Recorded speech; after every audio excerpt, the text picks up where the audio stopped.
Saudaraku, hari ini kita akan belajar satu tema di dalam eh, pelajaran firman Tuhan hari ini. Salib Kristus sumber belas kasih kepada sesama. Ya, salib Kristus sumber belas kasih kepada sesama.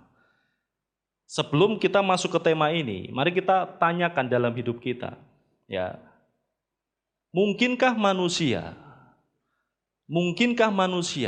dapat mengasihi sesamanya tanpa memiliki salib Kristus? Nah, kita harus memahami hal ini, saudaraku, sebelum kita lebih dalam lagi untuk kita belajar firman Tuhan. Ya, kalau kita melihat di dalam Lukas pasal 23 ayat 26 sampai 31, mari kita buka semua Alkitab kita. Lukas pasal 23 ayat yang ke-26 sampai yang ke-31. Ya, saya akan membacakan bagi saudara. Ketika mereka membawa Yesus, mereka menahan seorang yang bernama Simon dari Kirene, yang baru datang dari luar kota, lalu diletakkan salib itu di atas bahunya, supaya dipikulnya sambil mengikuti Yesus.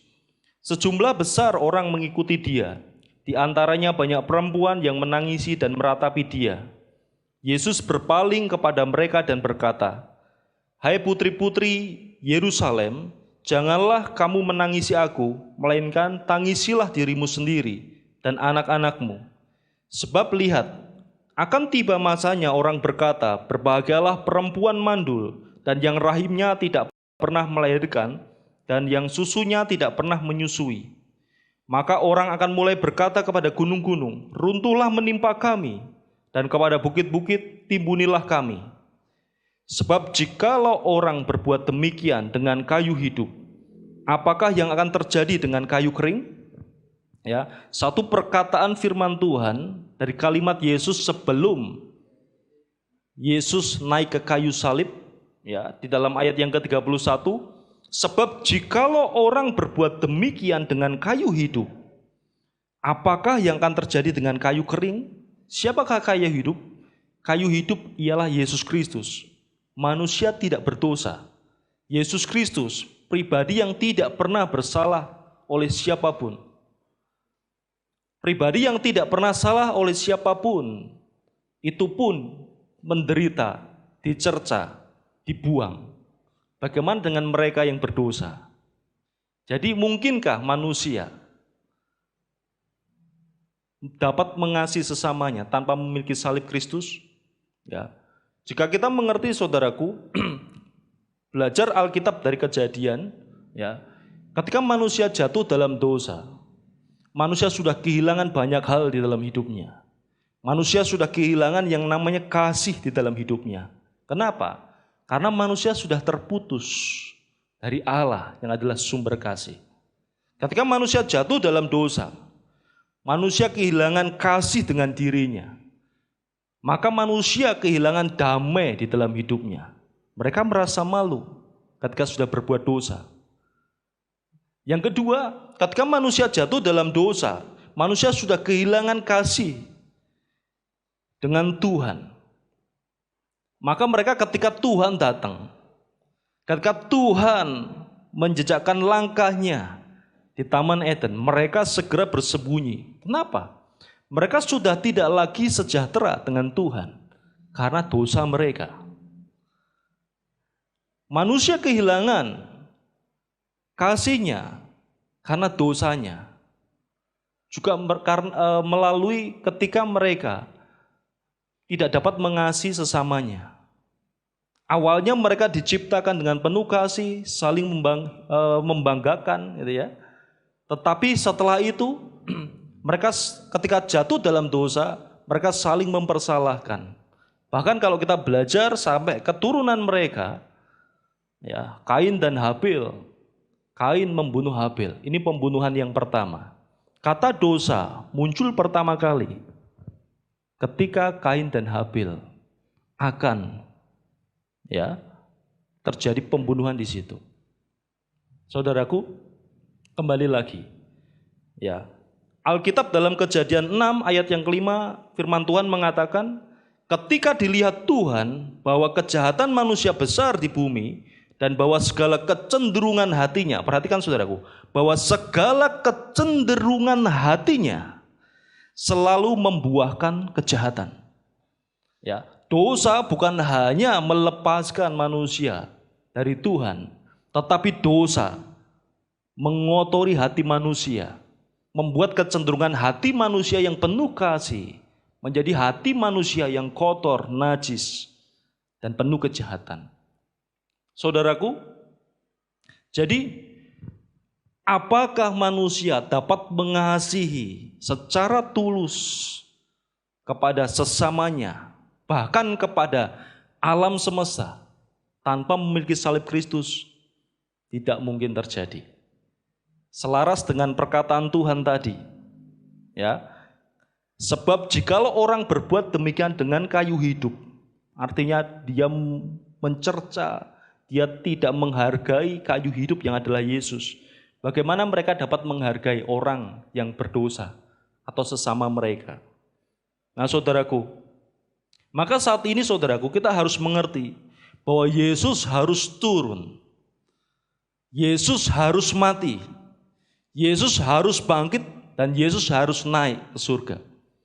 Karena ini adalah drama penyelamatan Kristus Yesus, drama penyelamatan Tuhan Allah bagi manusia. Beberapa waktu yang lalu saya berbicara kepada anak saya, ya, saya tanya kepada dia, kenapa Yesus turun tidak jadi sapi? Kenapa Yesus turun, kenapa Allah turun tidak menjadi kambing atau sebagainya? Kenapa Yesus turun harus jadi manusia? Ya, di situ kami mendapatkan satu kesimpulan bahwa karena yang ditebus adalah manusia, maka Yesus harus turun menjadi manusia. Nah, saudaraku, Yesus harus menderita. Yesus harus mati di kayu salib karena hanya Yesus yang tidak berdosa. Roma 3 ayat 23 katakan semua orang berbuat dosa. Tidak ada yang tidak. Mereka semua sudah kehilangan kemuliaan Allah. Nah, melalui salib Kristus saudaraku, ya, melalui salib Kristus kita dapat mengerti satu kasih yang rela berkorban untuk sesama. Satu kasih yang rela berkorban untuk menebus. Nah, saudaraku, melalui kematian Yesus Kristus di kayu salib, kita juga mengerti dan memahami bahwa disitulah pengampunan total terjadi. Bahkan ketika Yesus naik di kayu salib, ya, Yesus berseru kepada Bapa. Dia mengatakan, "Ya Bapa, ampunilah mereka, sebab mereka tidak tahu apa yang mereka perbuat." Ya. Padahal Yesus sudah diludahi, Yesus sudah dicerca, Yesus bahkan sudah disalibkan. Ini satu hukuman yang najis, saudaraku, bagi orang-orang Yahudi dan Romawi saat itu. Kenapa? Karena langit tidak menerima, bumi tidak menerima. Dia digantung, disalib, saudaraku. Nah, saudaraku, Yesus mau melakukan itu semua. Dan Yesus di dalam salib, ya, ketika dia disalib, dia mengatakan, "Bapa, ampunilah mereka. Mereka tidak tahu apa yang mereka perbuat." Ini berbicara tentang apa? Ini bicara tentang pengampunan. Salib Kristus bukan hanya berbicara tentang kerelaan berkorban. Salib Kristus berbicara tentang pengampunan total. Dan yang ketiga, ketika kita bicara tentang salib Kristus berbicara tentang apa? Kasih yang tuntas. Ya. Sebelum Yesus meninggal, satu kalimat yang sangat pendek, Yesus bicara apa? Sudah selesai. Artinya apa, saudara? Tuntas. Sudah genap. Apa yang harusnya dibayar, sudah dibayar dengan tuntas. Maka saudaraku, ketika kita melihat salib Kristus dan mengingat penderitaan Tuhan, ingatlah kerelaan pengorbanan Tuhan bagi hidup kita. Pengampunan Tuhan bagi hidup kita.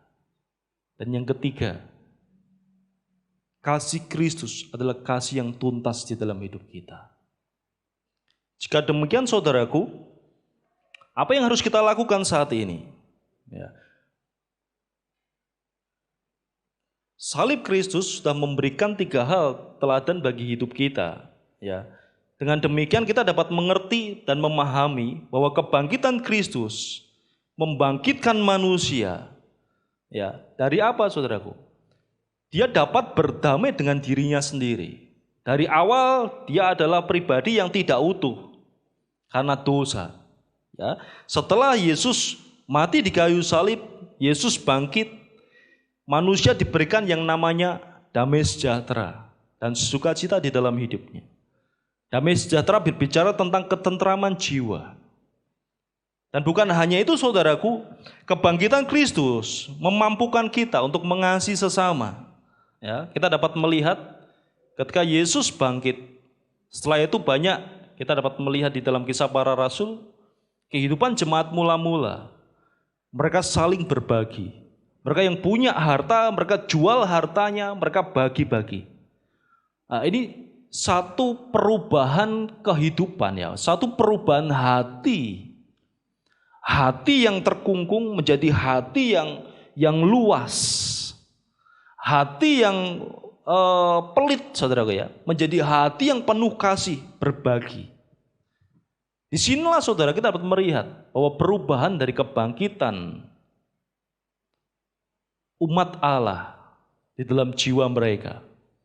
Dan yang ketiga, melalui kebangkitan Tuhan Kristus Yesus, kita dapat melihat mereka sanggup berdamai dengan Tuhan. Ya, mereka memiliki persekutuan dengan Roh Kudus, Roh Allah itu sendiri. Mereka berani memberitakan firman Allah, bersaksi. Mereka rela, bahkan saudaraku, merelakan dirinya untuk menjadi martir-martir Tuhan. Saudaraku, jika ini berdasarkan logika manusia, jika ini berdasarkan dari hati manusia yang sudah jatuh dalam dosa, sangat tidak mungkin terjadi. Karena kecenderungan hati manusia adalah berbuat jahat, bukan berbuat kasih. Saudaraku, Kristus harus mati dan Kristus harus bangkit untuk memberikan apa? Memberikan kekuatan kepada kita untuk memiliki kasih yang sejati di dalam Tuhan, yaitu kasih agape. Jadi bagaimana sikap kita saudaraku untuk memiliki kebangkitan Tuhan, memiliki kasih anugerah di dalam kebangkitan Kristus Yesus? Yang pertama, kita harus memiliki yang namanya sumber kasih itu. Sumber kasih adalah Tuhan Allah. Untuk kita sampai memiliki Tuhan Allah, hanya satu kuncinya, dengan percaya bahwa Yesus adalah Tuhan dan Juru Selamat kita. Ketika seseorang mengaku, Bapa, Tuhan, Yesus Kristus, aku menerima Engkau sebagai Tuhan dan Juru Selamatku, maka ketika itulah Roh Kudus hadir di dalam hidupnya. Ketika itulah dia memiliki Tuhan di dalam hidupnya. Saudaraku, yang pertama dia harus memiliki yang namanya sumber kasih itu. Yang kedua saudaraku, apa yang dia harus lakukan? Dia bukan hanya harus memiliki sumber kasih itu. Yang kedua dia harus terhubung dengan sumber kasih itu terus menerus. Ya. Seperti lampu. Ketika lampu terputus kontak dengan listrik, dia akan mati. Walaupun lampunya tetap ada. Tetapi lampu itu tidak dapat terang, saudara. Tetapi ketika dia terhubung dengan sumber listrik, lampu itu akan nyala.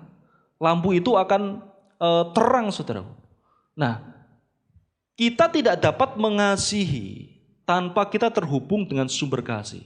Bukan hanya memiliki sumber kasih itu, tetapi kita harus terhubung terus-menerus. Mungkinkah orang yang memiliki tetapi tidak terhubung? Sangat mungkin.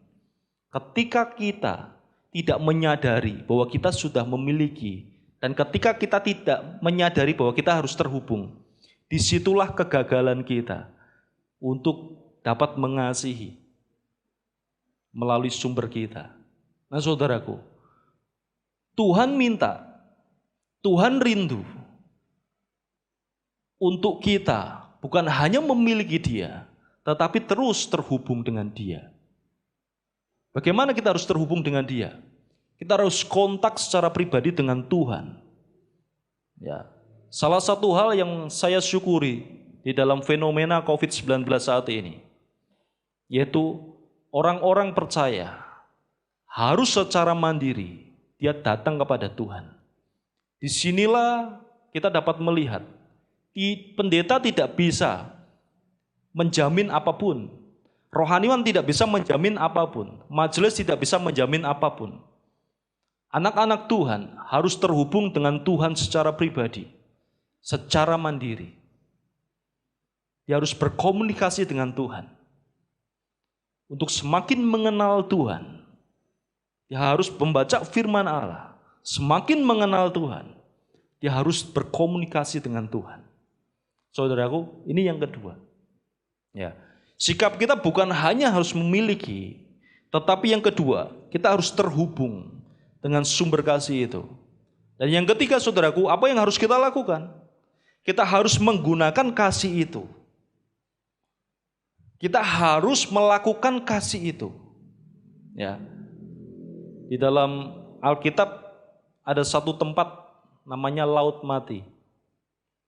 Ya, laut ini tidak mengalir kemana-mana, saudaraku. Tetapi dia hanya menerima aliran-aliran. Ya, kadar keasinan air ini itu lebih dari 10%. Jadi air ini sangat asin sekali. Artinya apa? Tidak ada kehidupan di dalam air itu. Di dalam laut mati ini. Saudaraku, jika engkau sudah memiliki kasih itu, jika engkau sudah terhubung dengan kasih itu, tetapi engkau tidak pernah melakukan kasih itu akan berhenti di dalam hidupmu. Dan dalam tanda kutip, dia akan mati di dalam hidupmu. Kekristenan bukan berbicara tentang perayaan, kekristenan bukan berbicara tentang gedung, kekristenan bukan berbicara tentang organisasi. Kekristenan berbicara tentang apa yang harus kita bagikan kepada dunia ini. Apa yang harus kita sampaikan kepada dunia ini. Dunia memerlukan pengharapan. Dunia memerlukan kasih. Dunia memerlukan terangmu, yaitu teladan di dalam kasih Kristus. Nah, saudaraku, mari salib Kristus sumber belas kasih kepada sesama. Mari kita saat ini memiliki Kristus di dalam hidup kita. Mari kita saat ini terus terhubung pada Kristus Yesus. Dan mari saat ini kita bagikan kasih Kristus bagi sesama kita. Amin.